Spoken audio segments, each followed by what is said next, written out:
नाटक व संगीत जगत के विख्यात पंडित दीनानाथ मंगेशकर के घर में जब पहली संतान पैदा होने वाली थी तो उन्हें दैवी अनुभूति हुई कि जो नई संतान आने वाली है उसमें जरूर कुछ दैवी शक्तियां होंगी।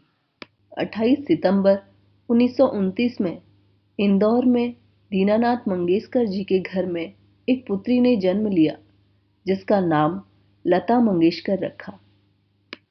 लता बचपन से ही बड़ी जिम्मेदार व होनहार थी। लता जी जब पहले दिन स्कूल गईं तो अपनी छोटी बहन को अपने साथ लेके गई तो मास्टर जी ने बोला कि तुम छोटी बहन के साथ पढ़ाई नहीं कर सकती हो, कल से इसे घर पे छोड़ के आना।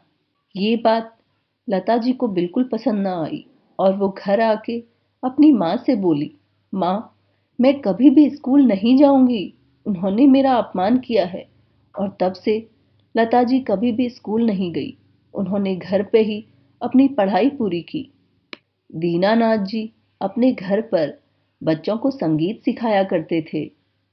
एक दिन एक बच्चा गलत सुरों में कोई राग गा रहा था। यह देख के लता उनके पास गई और बोली, इस राग को इस तरह नहीं, ऐसे गाते हैं। यह सब उनके पिता पीछे से देख रहे थे। लता को इस बात की कोई खबर ना थी और उनके पिता बोले, मैं बच्चों को सिखाते सिखाते यह भूल ही गया कि मेरे घर में भी एक गवैया है। तब से लता जी की संगीत की शिक्षा शुरू हुई। वह प्रतिदिन प्रातः 6 बजे उठ के अपने पिताजी से संगीत की विद्या लिया करती थी। पंडित दीनानाथ जी ज्योतिष शास्त्र के भी बहुत बड़े ज्ञाता थे। उन्होंने एक दिन अपनी पत्नी को बताया कि लता एक दिन बहुत बड़ी गायिका बनेगी, इतनी बड़ी कि हम कल्पना भी नहीं कर सकते हैं। लेकिन लता की यह प्रगति मैं नहीं देख पाऊंगा। और यह बात सच हुई।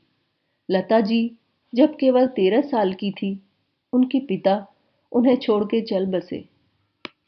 घर की सबसे बड़ी बेटी होने के कारण लता जी के ऊपर सारी जिम्मेदारी आ गई। लता जी अपने पिता के साथ रंगमंच में नाटक व कभी-कभी गाना भी गाया करती थी। घर की हालत दिन पर दिन बिगड़ती जा रही थी। ऐसे में उन्हें जहां भी थोड़ा बहुत अभिनय का मौका मिलता वो उसे कर लिया करती थी, जिससे उनकी आजीविका चलती रहे। लता जी एक्टिंग तो कर रही थी, लेकिन उनका मन हमेशा गायकी में लगा रहता था। पतली आवाज व नई गायिका होने के कारण कोई भी फिल्म निर्माता एकदम से लता जी को लेने में हिचकिचाते थे। अभिनेत्री नूरजहां एक फिल्म में लता जी के साथ काम कर रही थी। उन दोनों को जब भी समय मिलता वे गाना गाया करती थी और लता जी उनके साथ जुगलबंदी करती थी।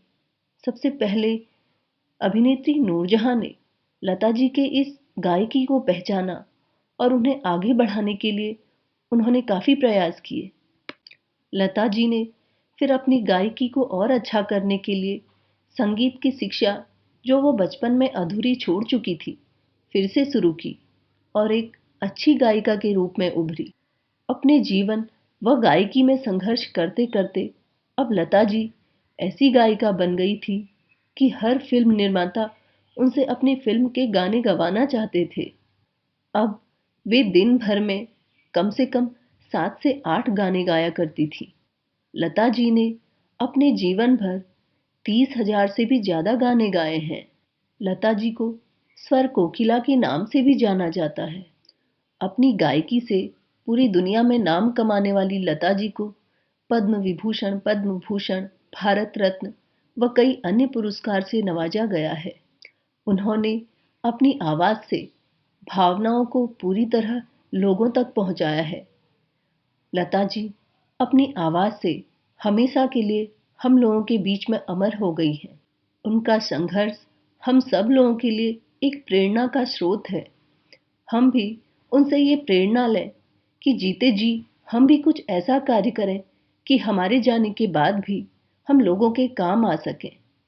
जैसे लता जी ने मात्र 13 साल की उम्र में सारी घर की जिम्मेदारी संभाली और अपने हुनर को पहचान कर भारतवर्ष की आवाज बन गई। इसी प्रकार यदि वर्तमान भारत के बच्चे समय पर अपने हुनर को पहचानें, अपने लक्ष्य को निर्धारित करें व अपनी जिम्मेदारियों को समझें, तो भारतवर्ष एक नए मुकाम पर खड़ा होगा।